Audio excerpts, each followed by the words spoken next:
Hi folks, I hope that you guys are doing pretty well. So today is Wednesday, 10th of January 2024, and this video is going to be my 36 world first biblical deciphering. And in today's deciphering, I want to decipher for you in Isaiah chapter 33. Okay, so if you go to the book of Isaiah, okay, and you go over chapter 33, I'm going to decipher for you only verses 20 and 21, as you see here highlighted in yellow. Okay, now why is it that I want to decipher Isaiah chapter 33 verses 20 and 21 only? Because these two verses, if you like, are for a completely different period of time as compared to the rest of chapter 33, if you like. So, when you read the whole context of Isaiah chapter 33, okay,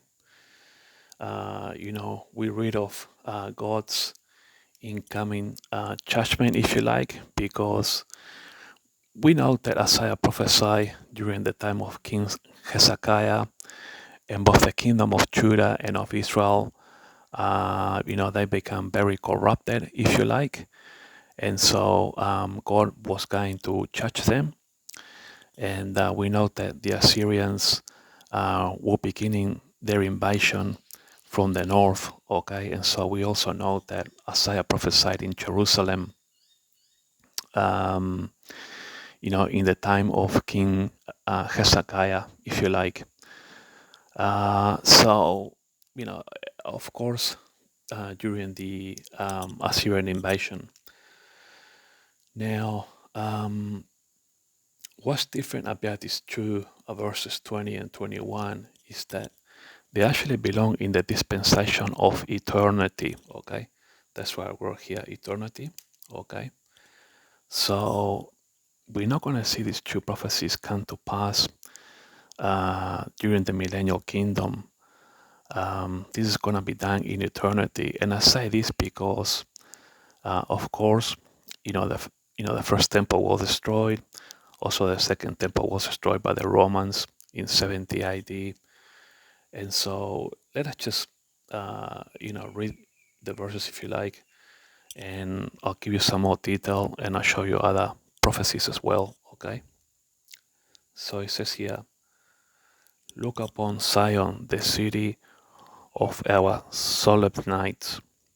Thine eyes shall see Jerusalem, a quiet habitation, a tabernacle that shall not be taken down. Not one of the stakes thereof shall ever be removed, neither shall any of the cords thereof be broken. Okay? So we all know that the first temple and the second temple went down. Okay? So, and we know that the third temple hasn't been rebuilt yet. So, how it says here that, that you shall see Jerusalem a quiet habitation, a tabernacle that shall not be taken down, not one of the stakes thereof shall ever be removed, neither shall any of the cords thereof be broken.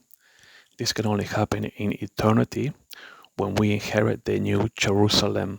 Okay?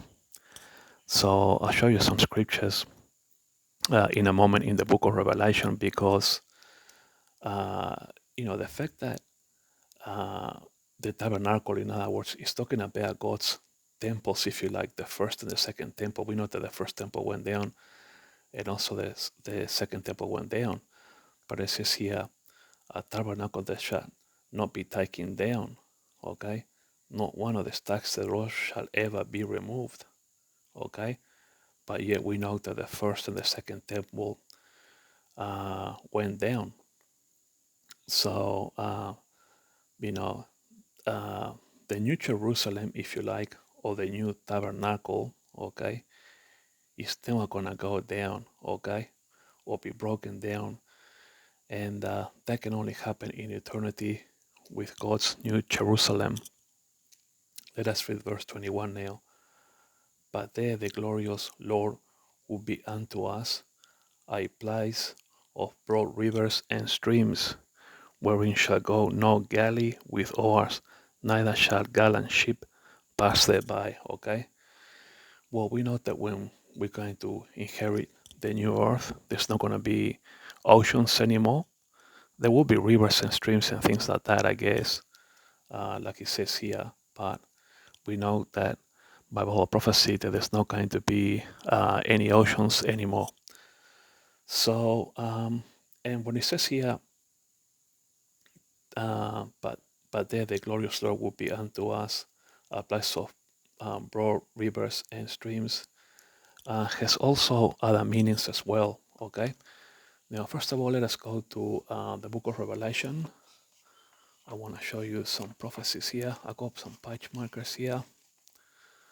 So if you go to Revelation here in chapter 22, okay, and it says here, and he showed me a pure river of water of life, clear as crystal, proceeding out of the throne of God and of the Lamb. And in the midst of the street of it, and on other side of the river, was there the tree of life, which bare 12 manner of fruits, and yielded her fruit every month, and the leaves of the tree were for the healing of the nations. Okay, so the fact that it says here, that John the apostle was shown, a pure river of water of life. Okay, we know that Jesus, when he met that woman in Chaicos well. So if you go to John chapter 4, okay. So let us go to John chapter 4. Bear with me, folks. I got a page marker here. Just a little tricky to get to. Here we go. So if we go to the book of John, okay, or the Gospel of John, and you go to chapter 4, and you read verse 14, and it says, "But whosoever drinketh of the water that I shall give him shall never thirst, but the water that I shall give him shall be in him a well of water springing up into everlasting life." So, can you see here with this prophecy here in Matthew chapter 4, verse 14, and also in the book of Revelation, like I just showed you here.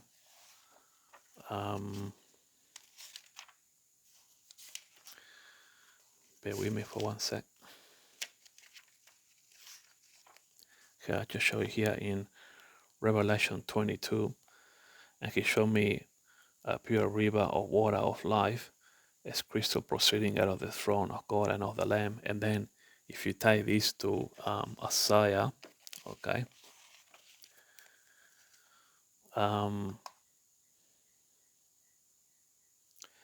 okay, so can you see how in verse 21 it says here, "But there the glorious Lord will be unto us a place of broad rivers and streams."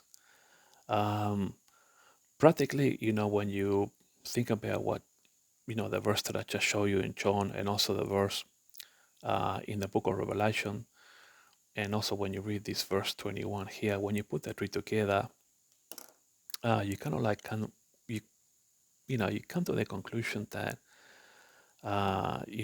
Jesus is what a fountain of life.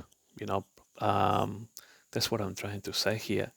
That Jesus is our very own source of survival. We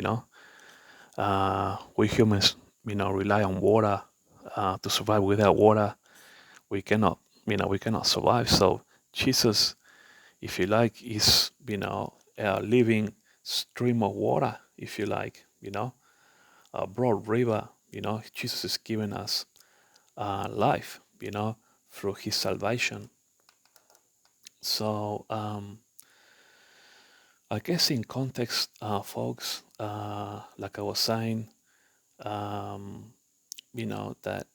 the only time or the only period in history in which God's temple, if you like, or the New Jerusalem is never gonna go down, will be in eternity.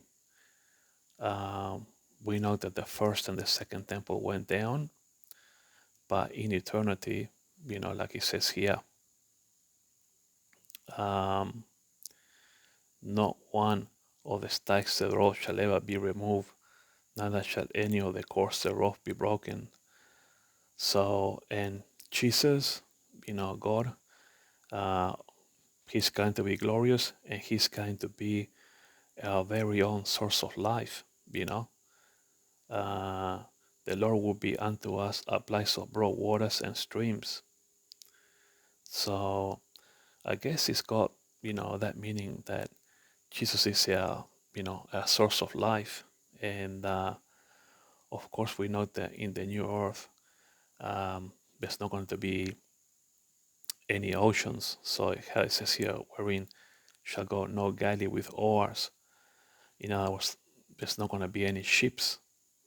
Neither shall gallant ship pass thereby. So we know that this is going to happen when we inherit the new earth.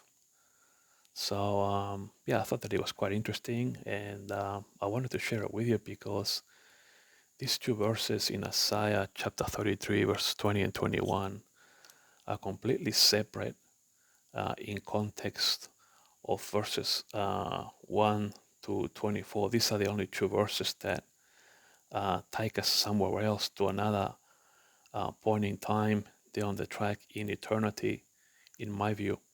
All right, folks, thanks for watching, and I'll talk to you guys later.